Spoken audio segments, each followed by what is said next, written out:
오늘 본문 말씀 통해서 이단 분별 키 시리즈 세 번째 시간입니다. 행위 구원론과 율법 폐기론을 경계하라. 특별히 행위 구원론에 대해서 살펴보려 합니다. 우리 지난주에 살펴봤던 것처럼 이단의 구원론 자체가 굉장히 성경이 복잡하게 되어 있습니다. 그리고 이거를 잘 알기가 어렵습니다. 어떤 경우까지 있냐면 신앙생활을 오래 하셨어도요 구원론 자체를 완벽하게 이해하시는 분이 거의 없을 만큼 어렵습니다. 그만큼 어렵고요. 그래서 오늘 사실 제가 좀 부담이 돼요. 설교를 준비하면서 그래서 어제 하루 종일 있었습니다. 하루 종일 앉아가지고 책상에 앉아서 이걸 어떻게 해야 되나 준비 다 해놓고 그랬어요. 그래서 좀 여러분 다 이해하실 수 있을지 그래도 쉽게 하려고 고민을 많이 했습니다. 그래도 아마 어려우실 거예요. 미리 어렵다는 얘기를 드리고 시작합니다. 지난주에 살펴봤던 것처럼 구원론 중에서 가장 큰 오해는 구원파적인 구원론이었습니다. 구원파적인 구원. 우리 지난주에 살펴봤죠. 구원의 큰 차원이 크게 두 가지가 있다. 중생 그리고 성화. 칭이라고 일컬어지는 성화의 단계가 있다. 그래서 이 중생과 성화를 거쳐서 영화의 단계에 이른다. 하나님의 영광스러운 구원의 단계에 이르게 된다. 이 성경이 말하는 크게 두 가지 차원, 중생과 성화의 과정. 근데 구원파는 중생만 강조한다고 말씀드렸어요. 중생만 강조한다. 성화는 성경에서 빼버렸습니다. 그래서 깨달음만 얻으면 내가 몇 날 몇 시에 구원받았다라고 하는 것만 알면 내 영적으로 새로 태어난 그 시간 그 날짜를 내가 알면 나는 구원받았다. 그래서 더 이상 회개할 필요가 없다. 중생만 강조한다 라고 하는 것이죠. 그리고 두 번째가 오늘 살펴보게 될 주제인데요. 한마디로 행위구원론입니다. 이 행위구원론이라는 그 말 속에는 두 가지 주제가 있어요. 그게 뭐냐면 은혜와 행위입니다. 은혜와 행위. 성경에 여러분 많이 들어오셨을 거예요. 설교를 들어오시면서 노력으로 구원을 얻는 것이 아니다. 은혜다. 뭐 이런 얘기를 하고 근데 그것을 정확하게 이해하기는 너무 어렵습니다. 그래서 오늘 살펴보게 될 내용은 로마서 4장인데요. 로마서는 사도 바울이 로마 교회를 향해서 복음을 설명하는 겁니다. 나중에 우리 교회가 로마서를 한번 차근차근 1장부터 이렇게 쭉 살펴봤으면 좋겠어요. 16장까지. 복음의 정수가 거기 기록되어 있습니다. 물론 어렵다는 얘기입니다. 그만큼 신학적인 구원에 관한 아주 깊은 이야기들을 하고 있어요. 그래서 오늘 이야기하게 되는 4장에 대한 내용도 사실은 4장만 설명하고 있는 게 아니라 1장부터 4장까지 내용 전체가 다 설명되어 있습니다. 그래서 제가 이걸 두고 이걸 어떻게 설명해야 될까 고민이 참 많았습니다. 행위 구원론은 율법과 은혜다. 율법과 은혜라고 하는 이 큰 주제를 어떻게 이해하느냐의 문제다라고 볼 수 있습니다. 같이 읽어봐야 되는데요. 설명드릴게요. 인간론 살펴보고 있습니다. 크게 두 가지 살펴보고 있고요. 여기도 보면 가장 중요하게 생각하는 것은 타락한 인간은 오직 은혜로만 구원받는다. 아담과 하와는 모든 인류의 뿌리다. 죄의 뿌리다. 이런 얘기 하는 거고요. 은혜로만 구원받는다라고 하는 말 속에 약간 오해할 수 있는 여지가 있습니다. 오늘 우리가 살펴볼 내용도 사실 그런 이야기입니다. 여러분이 잘 따라오셨으면 좋겠고요. 다 이해 못하실 것 같아서 오늘 성경 공부할 때 더 자세하게 설명을 드릴 겁니다. 이단의 행위 구원론 살펴봤는데요. 하나님의 교회에 보면 대부분 이단들이 이렇게 행위 구원을 강조하는 이유가 있어요. 그게 뭐냐면 자기 교회에만 구원이 있다. 이 얘기를 하려고 하는 거예요. 자기 교회에만 구원이 있다. 다른 얘기로 하면 다른 교회에는 구원이 있다 없다? 없다. 이 얘기하는 겁니다. 다른 교회는 구원이 없어요. 오직 이 교회만 구원이 있다라고 하는 걸 강조하기 위해서 행위 구원론을 내세우는 겁니다. 대표적으로 이 하나님 나라 하나님의 교회는 율법 유월절을 굉장히 중요하게 생각해요. 유월절. 그래서 유월절을 지금도 지켜야 된다. 여기 보면 하늘나라의 시민권과 유월절 이렇게 하면서 유월절이 하늘나라 시민권하고 관계가 있다. 구약의 유월절 있죠. 구약의 유월절을 지금도 지켜야 된대요. 근데 히브리서에 보면요, 구약의 모든 제사는 예수 그리스도의 속죄 제사로 다 이미 성취되었습니다. 성취되었어요. 더 이상 드릴 필요가 있어요, 없어요? 구약의 제사를 드릴 필요가 없습니다. 단번에 예수 그리스도께서 십자가에 달려 돌아가심으로 유월절 어린 양으로 돌아가셨어요. 이거 히브리서 말하고 있어요. 더 이상 제사가 드릴 필요가 있다 없다? 없습니다. 근데 이걸 강조하는 이유가 뭐다? 자기네만 구원이 있다. 이 얘기하려고 하는 겁니다. 그리고 또 이제 중요하게 생각하는 게 뭐냐면 이런 규율들을 굉장히 중요하게 생각해요. 의복, 정장 여기 다 앉아 있는 거 보면 다 정장이에요. 다 정장 이렇게 정장이 있고 깔끔하게 차려 입고 와야 된다. 이런 이제 규율이나 어떤 규제들 굉장히 많습니다. 심지어는 여자분들은 예배 드릴 때 이 면사포를 이렇게 하고 드려야 돼요. 면사포. 천주교 가면 하죠. 그 천주교 그런 의식들 이것만 하는 게 아니라 먹는 거, 입는 거 다 이런 통제를 그런 규칙을 지켜야 구원받을 수 있다. 이런 얘기를 합니다. 두 번째 안식교. 안식교 들어보셨죠? 안식교는 대표적으로 안식일을 준수하는 교회예요. 다시 얘기하면 아까 제가 얘기했죠. 이 교리를 지켜야만 구원받는다는 얘기예요. 다른 얘기 안식일을 안 지키면 구원받는다 못 받는다? 못 받는다. 주일을 지키는 기독교회는 구원이 있다 없다? 없다. 이렇게 가르치는 거예요. 자기네만 구원을 가지고 있다. 그래서 뭐라고 얘기하냐면 안식일은 창조의 기념일이래요. 하나님의 창조를 날마다 기억하는 아주 그럴싸하죠. 아주 그럴싸하죠. 성경에 보면 이 신학적 용어를 그대로 갖고 와요. 갖고 오는데 자기 맘대로 가져오는 겁니다. 그래서 이런 식으로 막 복잡하게 설명해놨는데 다 거짓말이에요. 다 거짓말이고 신학적으로 근거가 없습니다. 근데 꽤 맞춰가지고 안식일을 이렇게 지켜야 한다. 그래서 지금도 안식교회들은요 토요일날 예배드립니다. 토요일날 예배드려요. 옛날에는 지금은 토요일날이 공휴일이 됐지만 예전에는 공휴일이 아니었어요. 그때는 어떻게 했을까요? 그때는 쉬고 직장을 안 나가고 드렸어요. 실제로요. 그러면서 기성교회는 주의를 지키기 때문에 문제가 있다. 이분이 누구냐면요 이상구 박사 들어보셨죠? 비타민 박사, 비타민 C. 이분이 안식교 신자셨어요. 안식교 신자셨는데 안식교회는 안식일만 강조하는 게 아니라 아까 제가 얘기했던 대로 계명들 여러 가지 계명들을 또 격가지를 다 강조합니다. 그래서 구약에 있는 율법들을 그대로 가져와 가지고 그것도 지켜야 된다 이렇게 얘기해요. 특별히 육식하면 안 된다. 채식해야 된다. 그래서 짜장면 안 먹습니다. 짜장면 고기 들어가잖아요. 짬뽕 안 먹습니다.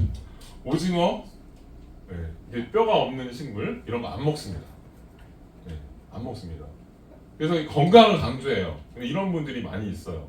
실제로 비타민 C 뭐 강조하고 물 많이 먹어야 된다고 하고 물 많이 먹어야 좋죠. 근데 당연한 얘기를 하는데 이런 거를 강조하면서 계명 준수를 해야 된다. 근데 이분이 이제 안식교에 나오셨어요. 나왔고 이게 잘못됐다라고 하는 거를 이야기하고 다닙니다. 신천지는요. 제가 신천지 이거 공부하면서 조금 공부해 보니까 신천지는 기본적으로 구원받는 교리 자체가 교육하고 관련되어 있습니다. 신천지의 그 교육 시스템이 굉장히 잘 돼 있어요.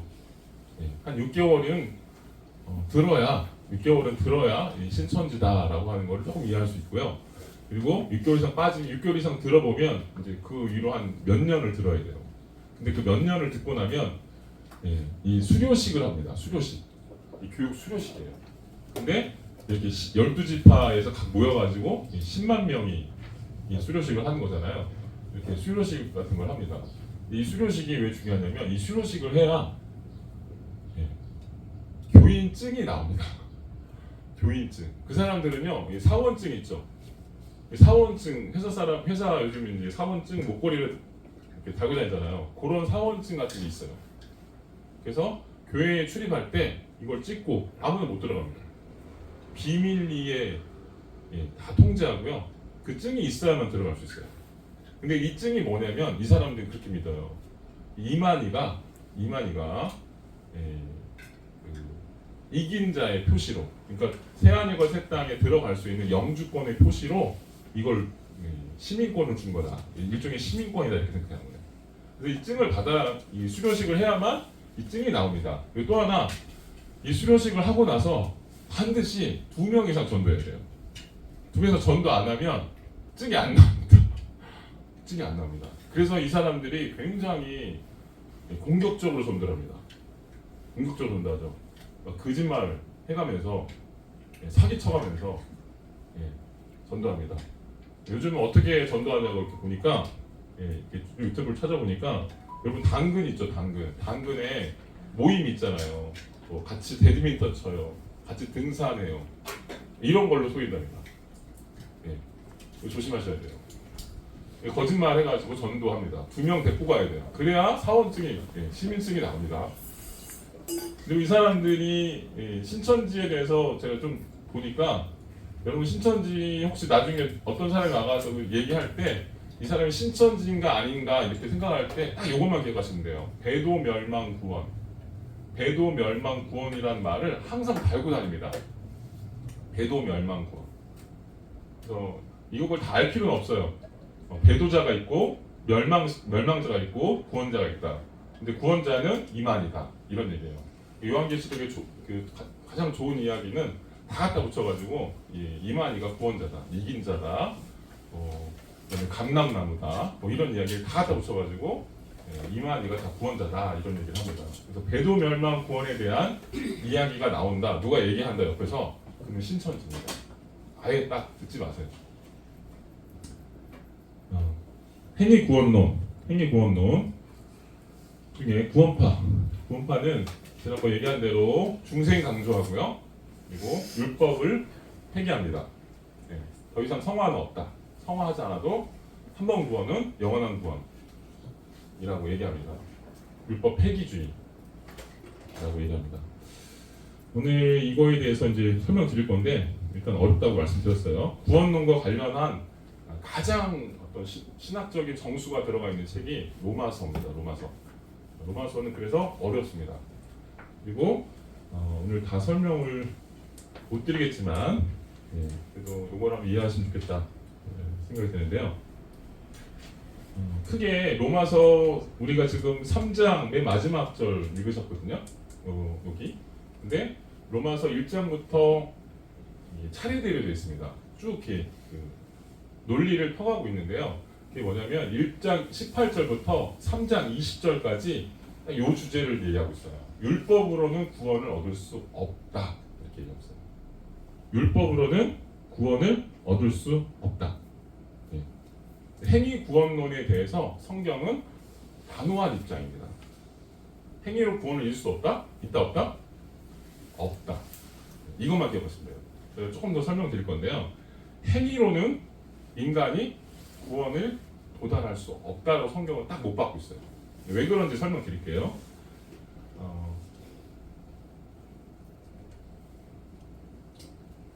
모두가 죄에 팔렸기 때문에 심판이 임한다 이렇게 말해요.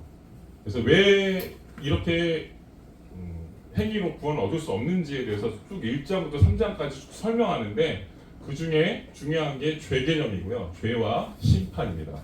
그리고 율법.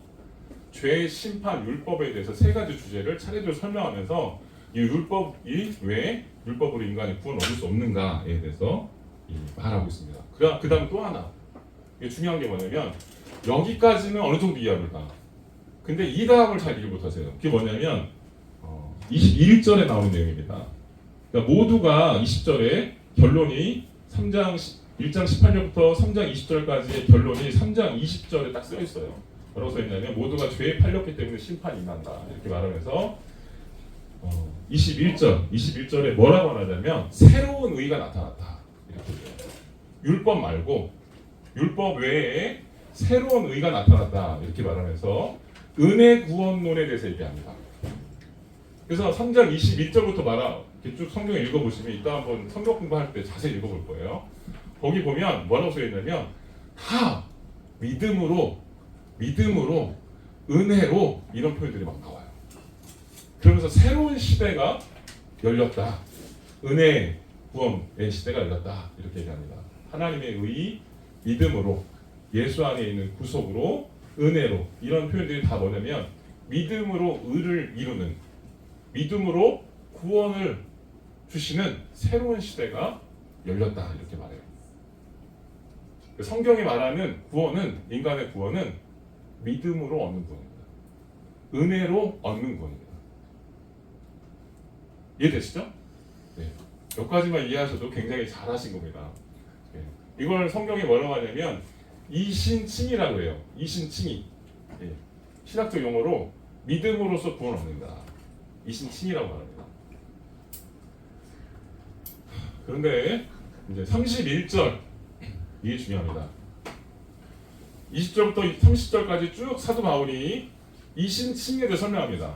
믿음으로 구원 얻는다 라고 하는 설명하고 새로운 시대가 믿음으로 얻는 새로운 시대가 하나님께서 주셨다 이렇게 말해요. 그러면서 하나 중요한 주제를 건드립니다. 그게 뭐냐면 율법이에요. 그러면 전에 있었던 율법은 폐기해야 된다. 전에 있었던 율법은 폐기해야 된다. 율법을 지키라고 했잖아요, 하나님이. 율법을 지켜야 될까요, 말까요? 그죠? 헷갈리죠? 이 헷갈리는 문제에 대해 설명하고 있습니다. 기독교의 이 로마서 3장과 4장에 나오는 이 주제는요, 기독교 2000년 역사 동안 계속 논쟁이 되었던 주제입니다. 신학적으로 굉장히 논쟁이 붙었던 그만큼 뭐냐? 이해하기가 어렵다. 제가 오늘 이렇게 욕심을 부린 거는 사실 과한 욕심입니다. 여러분 이해 못하실 수 있습니다. 근데 이해하셨으면 좋겠어요. 이해하셨으면 좋겠습니다. 31절에 뭐라고 말하냐면 은혜 구원이 앞에서 은혜 구원을 얘기했어요. 믿음 구원. 은혜 구원이 그러면 율법을 파기하는가? 그러면 우리가 믿음으로 말미암아 율법을 파기합니까? 결국 그럴 수 없습니다. 오히려 우리는 율법을 굳게 세웁니다. 이렇게 말해요. 믿음이라고 하는 게 뭐냐? 오직 믿음으로 구원 얻는다라고 하는 게 뭐냐? 율법을 파기하는 거라고 생각할 수 있어요. 그죠? 그러면 우리는 더 이상 율법을 지키지 않아도 돼 라고 생각할 수 있다는 얘기예요. 근데 그게 아니다 라고 얘기합니다. 오히려 율법을 굳게 세운대요. 예수님도 비슷한 얘기를 하셨어요. 마태복음에 보면 내가 율법을 폐하러 온 줄로 생각하느냐? 그렇지 않다. 나는 율법을 완성하러 왔다. 이런 얘기를 하세요. 같은 얘기입니다. 같은 얘기예요. 예수님을 믿는다는 게 그러면 구약의 율법을 파기하는 것이냐? 구약에 하나님께서 이렇게 정하신 그런 율법들 이런 것들을 그럼 더 이상 지키지 않아야 되는 것이냐? 네, 그렇지 않다라는 거죠. 근데 헷갈리죠 또 벌써. 네, 헷갈립니다. 네. 다시 얘기하면 좀 설명드리겠지만 결론인데요. 믿음은 뭐냐면요. 우리가 구원 얻을 수 있는 그 방법은 뭐냐면 전적으로 인간은 율법으로 그러니까 율법이라고 하는 건 여기서 말하는 행위입니다. 인간의 행위로 하나님께 도달할 수 없어요. 하나님께 도달할 수 없습니다. 다시 얘기하면 인간에게는 선을 만들어낼 능력이 없어요. 사도 바울이 그걸 얘기해요. 왜 율법으로 구원 얻을 수 없는지 아니? 너희는 이미 죄에 팔렸어. 너희가 하는 모든 일들이 다 죄야. 그 얘기를 합니다. 이따 설명드릴 거예요. 그래서 인간의 행위로는 구원에 도달할 수 없어. 그래서 새로운 길이 제시됐는데 그게 누구냐? 예수 그리스도라는 거예요. 예수 그리스도라는 거예요. 예수 그리스도는 인간의 모든 죄를 다 친히 담당하셨어요. 인간으로 오셔서 인간이 져야 할 심판을 신이 담당하셨어요. 인간이 져야 할 심판을 담당하셨다는 내용이 뭘까요? 행위를 지켜야 된다는 거예요. 율법에 대한 책임이 있다는 거예요. 율법에 대한 책임을 하나님께서 심판대에서 물으신다는 거예요. 예수 그리스도가 어떻게 오셨어요? 인간의 몸으로 오셔서 우리가 져야 할 그런 행위 심판에 대한 그 모든 심판의 내용들을 예수님께서 친히 다 담당하셨어요. 그래서 십자가에는요, 율법과 은혜가 동시에 같이 있어요. 하나님의 거룩과 은혜가 같이 합을 이루고 있습니다. 이 두 가지 주제 같이 흘러가고 있어요. 그래서 예수를 이제 믿으면 어떻게 되느냐? 이게 중요한데요. 예수를 믿으면 어떻게 되느냐? 예수를 믿음으로 인해서 행위가 나옵니다. 예수를 믿음으로 인해서 새로운 행위가 더 씌워져요. 은혜로 말미암는 새로운 행위, 은혜로 말미암는 새로운 율법이 주어져요. 그래서 그거를 로마서 8장에서 뭐라고 하냐면 생명의 법이다 이렇게 얘기해요. 생명의 법. 새로운 생명이 만들어내는 새 율법이 있어요. 그래서 우리는 뭐냐면 아까 이단들이 얘기하는 그런 유월절을 지키거나 이렇게 해서 구원을 얻을 수 있다 얘기하는 게 아니고요. 철저하게 예수 그리스도를 통해서 구원이 임하고요. 예수 그리스도의 은혜로 만나면서 우리의 행위도 새로워지는 거예요. 제가 지난주에 했던 성화가 바로 그겁니다. 성화가 바로 그거예요. 중생 이후에 우리가 예수 그리스도를 믿는 신앙 안에서 계속 우리의 믿음을 새롭게 하고 그 믿음 안에 온전히 거하잖아요. 우리가 의를 이루어낼 수 있는 힘이 하나도 없다. 인간에게 없다. 라고 하는 것을 인정하고 십자가 앞에 내 전 존재를 주님 앞에 맡기잖아요. 그리고 나를 죽이는 거예요. 그렇게 되면 어떻게 되냐? 하나님께서 새 일을 행하십니다. 나를 통해서 그 믿음을 통해서 새로운 의가 나타나기 시작해요. 그게 율법입니다. 그래서 이 두 가지가 구원 얻은 성도에게서 같이 나타나요. 오늘 이 얘기하는 겁니다. 제가 들어가기 전에 이미 다 그냥 한번 쭉 브리핑을 해드렸어요. 이해하시고 따라오셨으면 좋겠어요.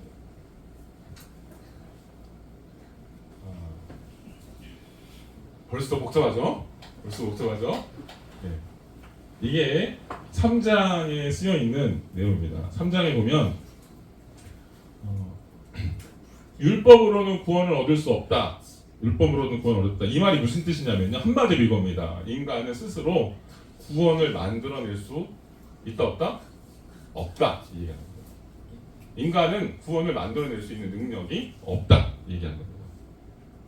왜냐? 인간은 할 수 있는 게 죄밖에 없다는 거예요. 그 얘기하는 겁니다. 한번 볼까요? 9절 이렇게 얘기합니다.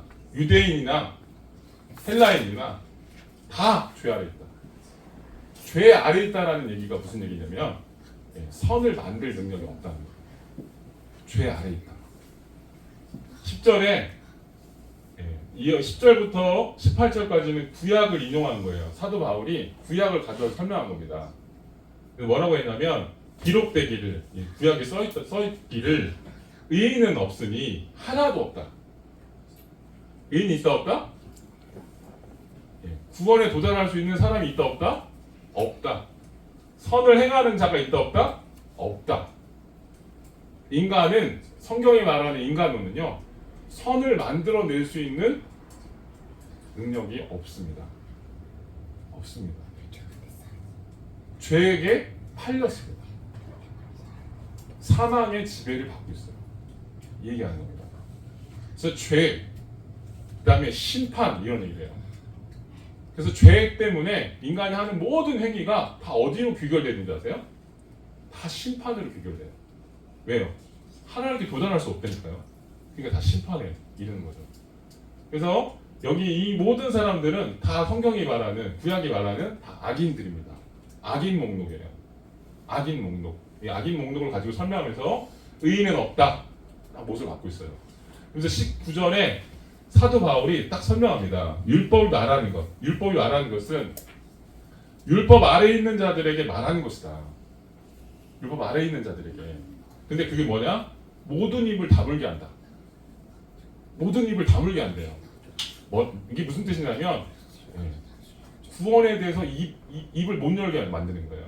율법 아래에 있다라고 하는 것은 구원의 자격이 없다는 거예요. 이미. 왜? 죄에 팔렸기 때문에. 죄에 팔렸기 때문에. 그래서 죄에 팔린 모든 사람들은 하나님의 심판 아래 있다.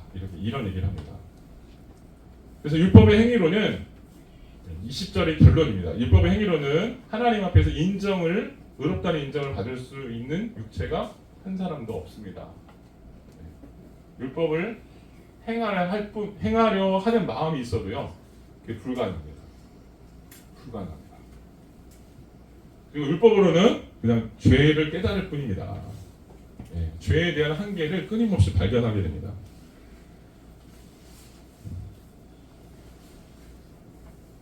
그래서 돌을 닦아가지고 구원을 이룰 수 있다, 없다? 없다. 다른 종교에서는 돌을 닦아서 구원을 이룰 수 있다고 생각하죠. 그게 뭐냐면 성경이 말하는 구원 인간론과 그들이 생각하는 인간론이 다르기 때문이에요. 성경이 말하는 인간론은 철저하게 죄에 팔려서 전적으로 타락해서 구원을 만들어낼 수 있는, 선을 만들어낼 수 있는 퍼센테이지가 1%도 없습니다. 모두 다 심판에 도달하게 됩니다. 이걸 말하는 거예요. 한마디로 내가 쇳덩어리라는 거예요. 쇳덩어리라는 거예요. 그럼 이게 맞을까요? 틀릴까요? 우리가 성경을 믿는 사람으로서 한번 생각해보죠. 성경이 말하는 이 인간론이 맞을까요? 틀릴까요? 맞아요? 틀려요? 쉽게 대답을 못하는 게 뭐냐면 우리도 어떤 가능성을 믿고 있어요. 인간이 어떤 가능성을 믿고 있어요.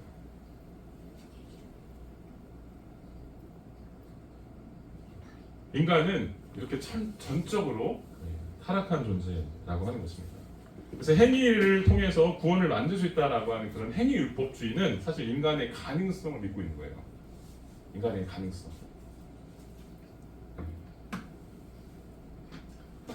두 번째, 이런 이 전제를 깔아놓고 아주 중요한 얘기를 시작합니다. 21절부터 사도 바울이 이 전제는 1장 18절부터 3장 20절까지 계속되고 있는데요. 이 전제를 쭉 아주 길게 설명하고 있어요.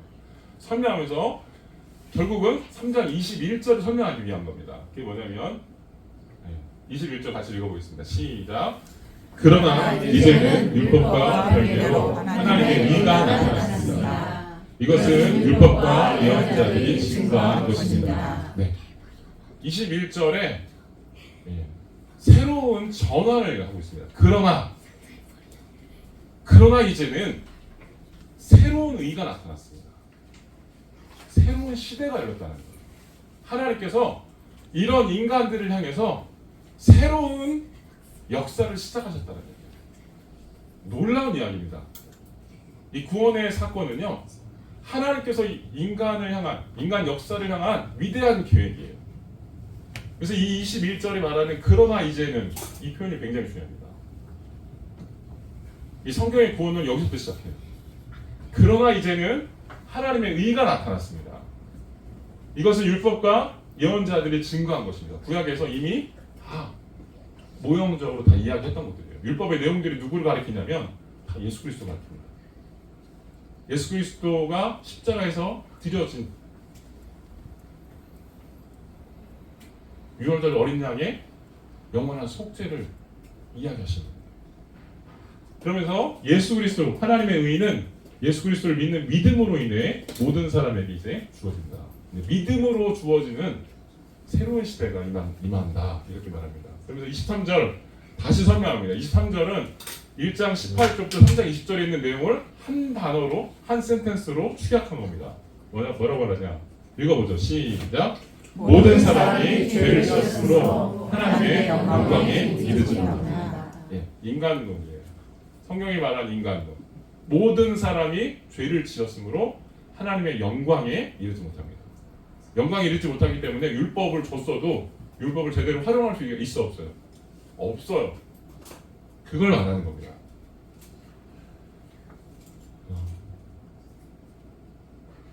여기 이제 그러나 이제라고 말하면서 중요하게 나오는 단어들이 제가 빨간색으로 표시한 단어들이에요.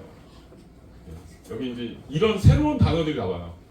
이 3장 20절까지 그 전반부에 나오는 거기서는 이런 단어들이 없습니다. 새로운 단어들이 나오는 거예요. 새로운 시대에 대한 설명들이 나오는데 이게 뭐냐면 하나님의 의, 믿음, 은혜, 값없이 줘줬다. 예수 그리스도, 그분의 의, 그다음에 믿음의 법, 믿음으로 이런 표현들이 나와요. 이게 뭐냐면 성경이 말하는 구원론이에요. 21절부터 3장 30절까지 요거를 이 믿음의 법에 대해서 사도 바울이 설명하고 있습니다. 그래서 새로운 믿음으로 구원 얻는 시대가 열렸다. 하나님의 우주적인 계획이 또 한 번 제시됐다. 이렇게 얘기합니다. 그러면 한번 이렇게 생각하면 이렇게 이제 그런데 여기서 중요한 게 뭐냐면 여기까지는 대부분 들어보셨어요. 근데 이 다음에서 보통 여기 넘어가지 못합니다. 이 다음 문턱을 못 넘어가고 하면 똑같이 행위구원론에 빠질 수 있어요. 행위구원론 또는 율법 폐기론으로 갈 수 있습니다. 율법이 필요하지 않다. 여기 3장 31절에 뭐라고 하느냐 31절 한번 읽어보겠습니다. 시작. 그러면 우리가 믿음으로 말미암아 율법을 파기합니까? 결코 그럴 수 없습니다. 오히려 우리는 율법을 굳게 세웁니다. 네. 여기 이거는 굉장히 중요한 주제입니다. 사도 바울이 율법과 은혜라고 하는 이 주제를 어떻게 볼 것이냐라고 하는 주제를 건드리고 있어요. 구약을 대표하는 게 뭐예요? 율법. 신약을 대표하는 게 뭐예요? 은혜, 믿음 이겁니다. 근데 이 두 가지가 그러면 서로 상치되는 것이냐. 믿음이 주어졌다. 새로운 의가 하나님의 의가 나타났다라고 하는 것은 그러면 결국 율법을 폐기시켜버리는 것이냐. 율법이 더 이상 우리에게 필요하지 않다는 것이냐. 하나님의 원래 있었던 하나님의 궁극적인 우주적인 구원 계획이 곧 율법이었잖아요. 그 율법을 하나님 스스로 이제 그러면 파기한 것입니까? 이걸 물어보는 거예요. 이게 무슨 얘기냐면요. 사도 바울 당시에 사도 바울 시대에도 이런 얘기들이 이런 논쟁들이 있었다는 얘기예요. 구원과 율법이 서로 충돌되는 개념이냐. 근데 지금 우리도 그렇게 생각하고 있잖아요. 예. 그만큼 이 구원 계획, 하나님의 이 구원 계획에 대해서 인간이 이해하기가 어렵다는 얘기예요. 근데 이걸 그나마 잘 써놓은 게 누구냐? 사도 바울이에요. 사도 바울이 있으니까 이 얘기 할 수 있는 겁니다. 그러면서 뭐라고 하냐? 은혜는 율법을 허무는가? 은혜가 율법을 폐기하는가? 그럴 수 없다라고 합니다. 그럴 수 없다. 일단 율법과 은혜에 대해서 한번 살펴보죠. 율법은 우리를 심판으로 이끈 것이다. 우리를 율법이 심판으로 이끈 것이죠. 그러니까 율법이 그러면 이제 어떻게 생각하냐면 그럼 하나님이 인간을 향해서 그렇게 심판으로 이끌 만한 그런 율법을 왜 주신 것이냐. 그럼 하나님의 뜻이 잘못된 거 아니야. 또 혹은 율법 자체가 결함이 있는 거 아니야? 문제가 있는 거 아니야? 이렇게 생각하기 쉬워요. 율법이 악한 거 아니야? 이렇게 생각하기 쉽습니다. 근데 그렇지 않고요. 율법이 문제가 있어서 그런 게 아니고 누가? 우리가 죄에 팔렸기 때문에. 우리가 죄에 팔렸기 때문에 심판이 임한다라는 거예요. 3장 20절에 율법이 문제가 아니라 우리가 문제다. 의인은 없으니 하나도 없고 선을 행하는 자가 하나도 없다. 이렇게 말합니다. 이 은혜라고 하는 게 뭐냐면 그러면 율법을 무시하는 게 아니라는 거예요. 이 은혜는 뭐냐면 율법이 지적한 율법이 가르쳐주는 하나님의 영광에 이르는 그런 방법들이에요. 율법은 하나님의 영광, 하나님의 구원, 하나님의 의에 도달하는 그런 방법들입니다. 근데 그 방법들을 인간이 실패했어요. 근데 그 실패한 인간을 향해서 하나님께서 새로운 대안을 하나님의 능력으로 일으키신 거예요. 이렇게 성경이 말해요. 그러니까 이 은혜는 율법까지 포괄하고 있어요. 그래서 그러나 이제는 율법과 별개로 하나님의 의가 나타났습니다. 이렇게 말하고 있습니다. 이제 조금씩 어려워지고 지루해지죠. 머리가 복잡해지죠. 시간이 다 돼서 다 설명할 수 없을 것 같은데요. 이 표만 설명드리고 마실게요. 율법의 의, 믿음의 의라고 하는 거, 사실 제가 설명드리려고 했던 내용은 사실 4장에 있는 내용인데 4장까지는 가지 못했습니다. 은혜의 방편, 믿음의 의라고 말하는 거고요. 율법의 의라고 하는 거고, 이 언약과 새 언약, 이 율법의 의를 성경에서는 옛 언약이라고 말하고요. 그리고 믿음의 의, 우리 같이 읽었던 3장 21절부터 나오는 이 믿음으로 구원한다, 이 신칭에 대한 이야기를 성경은 새 언약이다 이런 표현을 써요. 믿음으로 얻는 구원 이런 표현을 쓰거든요. 근데 여기서 우리가 오해하는 게 뭐냐면, 가장 오해하는 게 뭐냐면 이거를 단절시키는 거예요. 이걸 단절시키는 겁니다. 단절시켜서 옛날에는 율법으로 구원 얻었고 지금은 믿음으로 구원 얻는 거야 이렇게 생각하는 겁니다. 근데 이거는요 4장의 내용을 무시하는 겁니다. 4장의 사도 바울이 뭐라고 말하냐면 아브라함을 설명하면서 믿음으로 얻는 구원이 어디서부터 시작된 줄 알아? 이 얘기를 합니다. 믿음으로 얻는 구원이 어디서 시작된 줄 아세요? 아브라함을 통해서 시작했어요. 벌써 이제 헷갈리죠? 지금까지 설명한 예수 그리스도를 통해서 믿음의 의가 시작됐다고 했는데 사도 바울은 갑자기 4장을 꺼내가지고 아브라함 얘기를 하면서 아브라함을 통해서 믿음의 의가 시작됐대요. 이건 무슨 얘기냐면요, 하나님의 우주적인 계획은 원래 아브라함 때부터 시작됐어요. 믿음으로 얻는 구원 역시 아브라함을 통해서 시작된 겁니다. 율법 역시도 아브라함을 통해서 시작된 거예요. 하나님의 우주적인 계획 안에 들어가 있는 구원 계획입니다. 그리고 4장의 내용이 그걸 말해주고 있어요. 그래서 아브라함이 나중에 그 뒤에 아브라함 이야기를 자세히 읽어보세요. 자세히 읽어보면 아브라함이 어떻게 의를 얻었는지 아세요? 아브라함은요, 자기 몸이 죽은 것 같음을 알았다고 그랬어요. 자기가 죽은 것 같음을 알고, 그러니까 자기 몸이 이제 생물학적으로 다 죽었어요. 아기를 낳을 수 있는 상태가 아니에요. 근데 99세 때 하나님이 주신 약속을 믿고 그 믿음으로 말미암아서 하나님이 그를 의롭다고 칭하십니다. 의롭다고 칭하시고 새로운 약속을 주세요. 이게 뭐예요? 아브라함의 언약입니다. 아브라함의 언약이에요. 다시 얘기하면요, 하나님은 아브라함에게 일단 찾아오신 사건 자체가 하나님의 구원 계획이에요. 구원 계획입니다. 아브라함이 어떤 조건이 있어서 찾아온 게 아니에요. 그냥 어느 갑자기 아브라함을 택하신 거예요. 어느 갑자기요. 그러나 이제, 아까 보여드렸던 그러나 이제라고 하는 표현이 사실 아브라함 창세기 12장에 나온 사건하고 똑같아요. 갑자기 그런 구원의 은혜가 임합니다. 그리고 아브라함을 부르셔요. 그리고 그 아브라함의 구원 계획은 사도 바울이 보기에 그리스도 예수를 예표하는 사건입니다. 예수님이 십자가에서 죽으실 때 뭘 믿었는지 아세요? 예수님의 죽음은 죄인의 죽음이었어요. 인간의 죄된 죄인의 죽음이었고, 그 죄인의 죽음은 그 죄인으로 죽으시면서 하나님께서 그를 다시 살리실 것을 믿었어요. 믿음으로 얻는 구원. 이것을 이미 예수님께서 걸어가셨는데 그 구원 계획이 어디에 씨앗으로 심겨진지 아니? 아브라함이야. 사도 바울이 그걸 얘기하고 있습니다.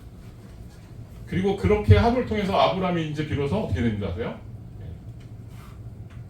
믿음의 조상이 되어서 아브라함을 믿는 모든 사람들이 이제 믿음의 조상, 믿음의 후손들이 될 수 있었다, 이렇게 말하고 있어요. 그래서 오늘 성경이 말하고 있는 구원 계획은 아브라함이 뭔가, 우리는 이렇게 생각하겠습니다. 아브라함을 믿음의 조상이라고 이렇게 흔히 얘기할 때 아브라함이 뭔가 하나님께 믿음을 드려가지고 하나님이 기쁘게 여겨서 이렇게 바랄 수 없는 중에 믿었으니까 그래도 믿음을 드린 거야. 그것도 행위라고 자꾸 생각하게 돼요. 근데 성경은 그걸 말하지 않는다니까요. 누가 구원을 일으켰다는 거예요? 하나님께서 작정하셨다는 거예요. 하나님의 우주적인 계획이라고 말하고 있는 거예요. 그래서 성경을 읽어야 되는 이유가 뭐냐면 이 복잡한 이야기를 듣고 깨달아야 되는 게 뭐냐면 하나님의 우주적인 계획을 알아야만 구원의 계획을 알 수 있어요. 그리고 구원의 복을 누리며 살 수 있어요. 결론적으로 이거 이야기할 거는 사실 하지도 못했는데 이 율법과 은혜가 서로 상치되는 게 아니고요. 은혜를 믿으면요 율법이 나타납니다. 율법이 나타나요. 예수님이 하신 모든 가르침 속에는 율법을 폐하신 게 아니고요. 율법을 완성하신 내용들로 가득 차 있습니다. 가득 차 있어요. 그래서 오늘날 교회가 예수를 믿는다라고 하는 것은 율법을 폐기하는 게 아닙니다. 오히려 예수님을 믿음을 통해서 율법을 더 완성케 하고요. 하나님을 더 영화롭게 하는. 그래서 세상 모든 민족을 구원에 얻게끔 하나님만이 우주적인 구원의 길이다라고 하는 것들을 우리로 외칠 수 있도록 만든다라고 하는 것입니다.